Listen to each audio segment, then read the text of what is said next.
Boa tarde para todos. Muita alegria em estar com vocês de novo nesse curso maravilhoso em que nós associamos a lógica, a razão, a ciência, a religião e produzimos uma linha de pensamento muito, eu diria, muito inteligente para explicar todas essas circunstâncias que ficaram obscurecidas pelo preconceito, pelo misticismo e por toda uma parte de superstições que não cabem ao homem que procura utilizar o seu intelecto e o seu livre-arbítrio. Saúdo o pessoal do Frei Luiz, meus amigos lá do Frei Luiz, mais uma vez o pessoal da psicanálise, os colegas médicos. Um beijo muito grande para todos que estão na linha de frente, combatendo o coronavírus, ficando infectados pelo coronavírus, mas realizando o grande juramento hipocrático, que é o nosso patrono, que é salvar vidas, curar, tratar. Bem, na aula de ontem nós tivemos a oportunidade de falar sobre Moisés, a lei mosaica. A lei mosaica, como nós vimos, tem duas vertentes. Uma vertente estritamente moral, que está corporificada nos 10 mandamentos e que foi recebida por Moisés no Monte Sinai, e de acordo com a cultura da época dos hebreus, foi Deus que entregou essa lei a Moisés. Na nossa cultura espírita, acreditamos que foi um preposto de Deus, que representando Deus o fez. De toda maneira, o objetivo e a forma foram cumpridas. A lei moral. A lei moral judaica constitui acredito que os 10 mandamentos, a maior colaboração até hoje nesse nível para a humanidade. E também temos as leis romanas, o Código Romano, que é outra contribuição, temos a filosofia grega, também, que é outra contribuição marcante, mas essa foi a contribuição dos judeus. E, paralelamente à lei mosaica, Moisés corporificou, criou as leis civis disciplinares, ele mesmo com os seus assessores, os seus companheiros, e deu também como se fosse uma manifestação de orientação divina. A orientação divina, de fato, são os 10 mandamentos. As leis civis e as leis civis disciplinares de Moisés são de Moisés, embora ele tenha arguído aí a presença de Deus para que desse mais força e mais energia, mais respeito àquilo que ele propôs. As leis divinas são imutáveis e eternas. As leis mosaicas, as leis civis, as leis dos homens são temporárias e totalmente mutáveis. Bem, então isso foi a recapitulação de ontem que nós fizemos. Hoje vamos ver um pouquinho da missão de Jesus. Jesus veio trazer um novo referencial sobre a visão moral, a visão da relação do homem com Deus, com o próximo, e eu me estendo aqui com a natureza, com a vida de uma maneira geral. Veio porque de tempos em tempos Deus coloca gênios, messias, avatares, para que possam promover a evolução do homem, da humanidade, e ao mesmo tempo reabilitar os conhecimentos que estão esquecidos, ou não estão sendo praticados, e colocar outros de uma maneira mais, eu diria, consentânea à cultura e ao nível de aprendizado desses povos. Eu tenho aqui uma linha de tempo rapidinho para passar para vocês. Temos aqui alguns emissários divinos. No ano 5000 a.C. veio o Senhor Krishna, lá na Índia. Em 3700, o Senhor veio Moisés. Em 1565, o Senhor Buda. E no ano 0, Jesus Cristo. Portanto, são emissários divinos. Para que a gente possa compreender um pouquinho da missão de Jesus, eu trouxe aqui alguns exemplos de gênios das ciências que mudaram os referenciais quando chegaram.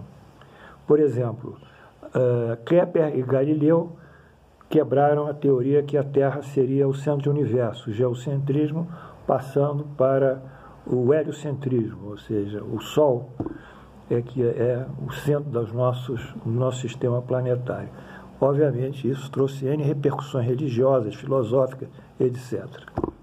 Newton, estudando as leis da matéria, identificou matematicamente, pelas leis da mecânica, as forças da atração da matéria, a própria gravidade, e sintetizou numa fórmula dizendo que matéria atrai matéria na razão direta das massas e na razão inversa do quadrado das distâncias que os separam. Darwin, com seus estudos profundos sobre a evolução nas Ilhas Galápagos, conseguiu verificar que as espécies produziam mutações e aquelas que tinham mutações, mais adequadas e que superassem as adversidades dos predadores e do próprio clima, elas sobreviviam. É a teoria da sobrevivência das espécies também. Com isso, ele estendeu essa linha de pensamento científico ao homem e verificou que o homem não nasceu pronto e feito, ou seja, Adão não nasceu pronto e feito, Eva não nasceu pronto e feito, e eles teriam se relacionado, segundo o livro Gênesis, e aí a humanidade foi criada por Adão e Eva.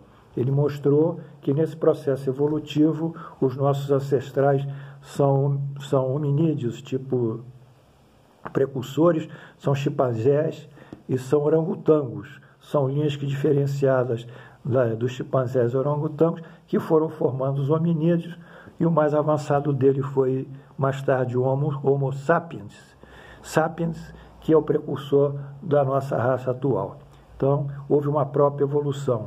Nesse sentido também, eu gosto muito de citar o botânico Linneu, que ele diz em latim, natura non facit saltus. A natureza não dá saltos, quer dizer, a natureza evolui.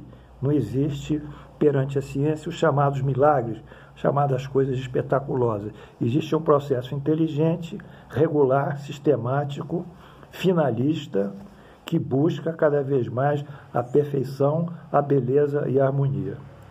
Ainda há outro ponto interessante sobre isso, que é a quebra do pensamento cartesiano, em que Descartes afirmava, em latim, cogito ergo sum, penso, logo existo. Ele achava que o pensamento era de um domínio absoluto do homem. Freud mostrou a existência do inconsciente.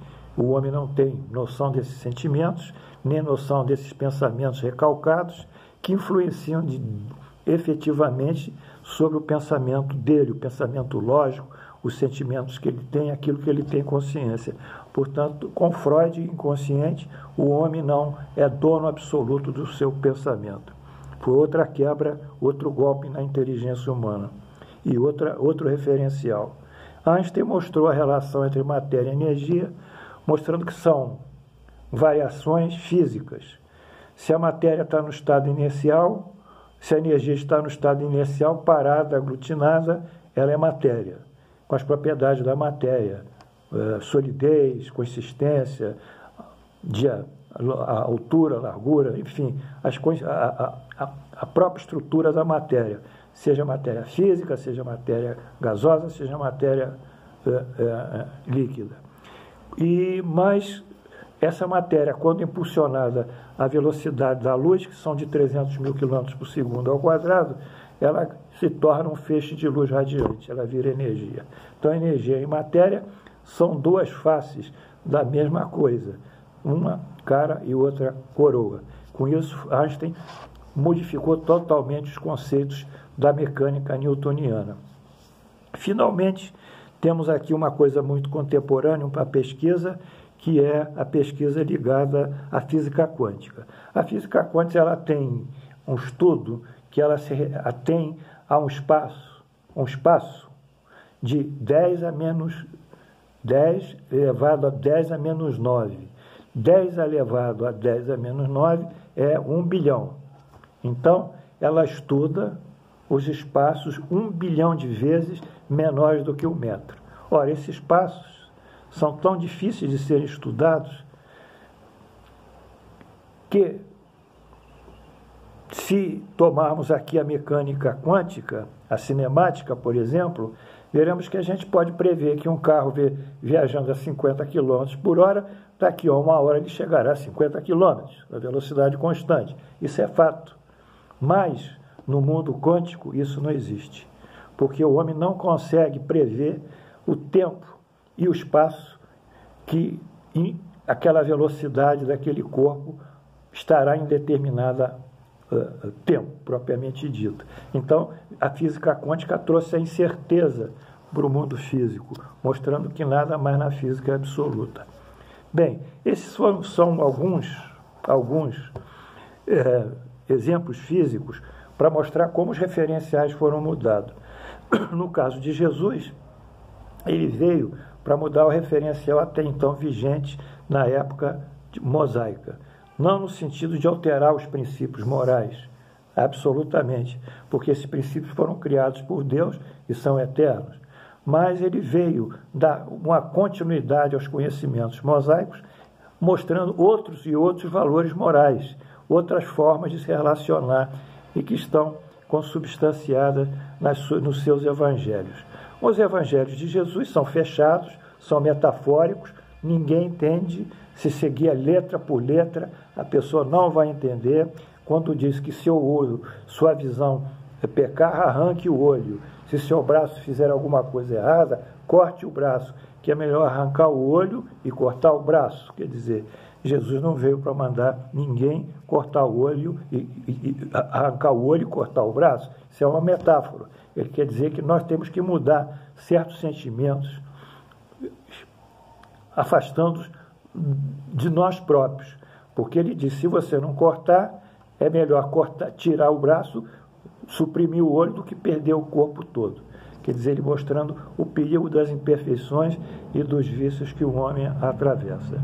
De toda forma, eu vou sintetizar hoje o início da passagem de Jesus, citando aqui a página 71 do nosso Evangelho, que diz o seguinte: Jesus não veio destruir a lei, ponto. Isto é, a lei de Deus, ponto. Como é que ele vai destruir o que o Pai criou? É absurdo. Ele veio cumpri-la, ponto. Claro. Ou seja, desenvolvê-la mais ainda, dar-lhe o seu verdadeiro sentido, quer dizer, aprofundar mais as interpretações e apropriá-la ao grau de adiantamento dos homens, ou seja, dar as informações espirituais de forma consentânea ao grau de evolução intelectual daquele povo, do povo hebreu. Eu não posso dar uma aula vamos supor, de matemática, falando de equação de segundo grau, para uma turma que está no primeiro ano, do primeiro grau, que não sabe ainda nem ler. É um absurdo. Eles vão aprender essas questões lá em cima, no segundo grau. Enfim, cada ensinamento tem que ser adequado ao nível de compreensão e à capacidade intelectual e moral daqueles que recebem. Foi isso que Jesus fez. Eis porque se encontra nessa lei que Jesus trouxe o princípio dos deveres para com Deus, já está em Moisés, e para com o próximo, também está. Só que ele vai abrir mais isso, que constitui a base da doutrina do Cristo. Quanto às leis do Moisés, propriamente dito, aquelas civis, Jesus, ao contrário, modificou-as profundamente, seja no conteúdo, seja na forma. As leis civis são leis dos homens, elas mudam, estão sempre mudando. Aqui a lei trabalhista no Brasil, a CLT, tem tantas emendas que a gente nem sabe, é um calhamaço assim. E a nossa Constituição de 68 está toda ela emendada também. Como muda? E a gente está querendo fazer aí, outros estão querendo fazer uma nova Constituição, porque isso é transitório realmente, de acordo com a época que vive. Portanto, o que Jesus colocou fundamentalmente foi a sua proposta, né, de dar uma nova compreensão às leis mosaicas, avançá-las e, ao mesmo tempo, trazer novos ensinamentos que serão objeto da aula de amanhã. De toda forma, eu agradeço a vocês e gostaria de terminar mandando um sentimento profundo, muito mesmo, para meus colegas que estão na frente, no fronte de batalha com o coronavírus. Nós somos heróis, os médicos são os heróis, os enfermeiros que estão lá são os heróis, os fisioterapeutas são heróis, os técnicos de enfermagem são heróis, os motoristas de ambulância são heróis, os socorristas são heróis, os maqueiros são heróis, enfim. É isso que temos que ver, porque esse que é o lado bom que nós temos que nos ater. Nós vamos lutar contra o coronavírus, mas não podemos ficar todo dia dizendo morreram tantos, morreram tantos, morreram tantos. Então a gente vai para a guerra e os generais começam a dizer morreram tantos, morreram tantos. Não, nós temos que atacar isso. Isso nós vamos fazer que o Brasil tenha um belo destino. Muito obrigado, uma boa tarde para vocês, amanhã nos vemos.